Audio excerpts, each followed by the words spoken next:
আসসালামু আলাইকুম। মোহাম্মদ সাজ্জাদ হোসেন আপনাদের সবাইকে জানাচ্ছি সুস্বাগতম, আন্তরিক শুভেচ্ছা। আমরা কেন জানি সবাই নিজের অজান্তেই দুর্নীতিবাজ হয়ে যাচ্ছি, এবং নিজে যে কখন দুর্নীতিবাজ হয়ে যাচ্ছি সেটা আমরা বুঝতে পারতেছি না। অন্যের দুর্নীতি নিয়ে সমালোচনা আমরা প্রচুর করতেছি। এই ধরেন সোশ্যাল মিডিয়ার কথায় আসি, ইউটিউব ভিডিওর কথায় আসি, বড় বড় রাজনৈতিক বিশ্লেষকরা কথা বলছেন,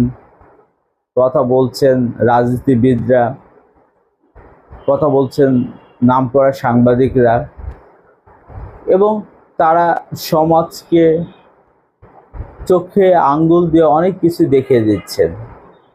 কিন্তু আমার কাছে একটা জিনিস খুবই খারাপ লাগে, তাদের ভিতরে যে কন্টেন্ট থাকে তার সাথে কিন্তু বাইরের যে হেডলাইন এটার কোনো মিল পাওয়া যায় না। এটা আমার খুব খারাপ লাগে। এটাও কি এক ধরনের ধোঁকাবাজি না? এটাও কি এক ধরনের দুর্নীতি না? কি জানি, আমি হয়তোবা ভুল বুঝতেও পারি, বাট আমার কাছে কিন্তু এখনো মনে হয় এটাও একটা দুর্নীতির পার্ট, এটাও একটা ধোঁকাবাজি।